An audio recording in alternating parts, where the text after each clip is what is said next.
விஜய் மல்லி ஸ்டோரியோட latest update எப்படி இருந்தது, அப்கமிங் ஸ்டோரி லைன் எப்படி மூவ் ஆகும் அப்படிங்கிறத பற்றி தான் இந்த வீடியோவில் நாம் பார்க்க போகிறோம். இப்போ ஒரு வழியாக விஜய் ஹாஸ்பிட்டலை தேடி பார்க்க வந்துட்டாங்க. பார்த்தவங்கள சும்மா இருப்பாங்களா? இந்த நிஷா கொஸ்டின் மேலே கொஸ்டின் கேட்குறாங்க. என் அக்காவை பார்க்குறத விட அப்படி உங்களுக்கு என்னங்க வேலை? உங்கள் செகண்ட் மனைவி கிட்ட என்னோட அக்காவை விட்டுட்டு போயிருக்கிறீங்க, பாருங்கள் எப்படி தள்ளி விட்டுருக்குறாங்க பாருங்கள். என் அக்காவுக்கு மட்டும் ஏதாச்சும் ஆயிடுச்சு அப்படின்னு சொன்னால் உங்களையும் சும்மா விட மாட்டேன், மல்லியும் சும்மா விட மாட்டேன் அப்படிங்கிற மாதிரி அவங்க ஹாஸ்பிட்டல்னு கூட பார்க்காம விஜய் மேலே கோபத்தை காமிக்கிறாங்க. இப்போ ராஜியுமே இது கூட சேர்ந்துக்கிறாங்க. ஏன்னா ராஜிக்குமே விஜயை பழி வாங்கணும், விஜயை வீட்டை விட்டு வெளியில் துரத்தணும் அப்படிங்கிறதால இந்த சந்தர்ப்பத்தை யூஸ் பண்ணி மல்லியை விஜய் ரெண்டு பேரையுமே கொஞ்சம் அவமானப்படுத்துகிற மாதிரி தான் பேசுகிறாங்க. இப்போ டாக்டர்ஸுமே ரேணுகாவை செக் பண்ணிட்டு இருக்கிறாங்க. ரேணுகாவுக்கு பெருசாக எதுவும் இருக்காது அப்படிங்கிற மாதிரி தான் தெரியுது.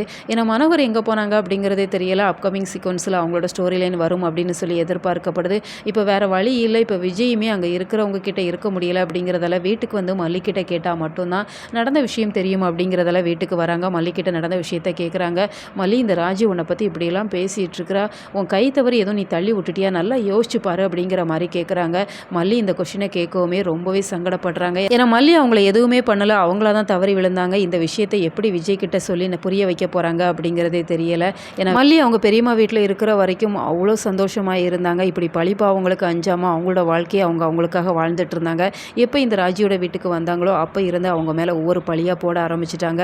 இதையெல்லாம் தாண்டி இப்போ விஜய் மல்லி ரெண்டு பேரும் எப்படி சந்தோஷமாக அவங்களோட வாழ்க்கையை வாழ போகிறாங்க அப்படிங்கிறது ஒரு பெரிய கொஸ்டின் மார்க்காக தான் இருந்துகிட்ருக்கு. ஏன்னா இந்த ரேணுகா வந்ததில் இருந்து மல்லியோட வாழ்க்கையை அவங்க வாழணும் அப்படிங்கிற மாதிரி ஆசைப்படுறாங்க. இப்போதைக்கு இவங்க போலி ரேணுகா அப்படிங்கிற மாதிரி காமிக்கிறாங்க. அப்கமிங்கில் உண்மையான ரேணுகா அப்படின்னு சொல்கிறதுக்குமே நிறைய வாய்ப்பு இருக்குது. ஸோ வெயிட் பண்ணி பார்க்கலாம். உங்களோட கருத்துக்களை கமெண்ட் பாக்ஸில் சொல்லுங்கள். மேலும் இது போன்ற வீடியோக்களுக்கு நம்ம சேனலை சப்ஸ்கிரைப் பண்ணுங்கள்.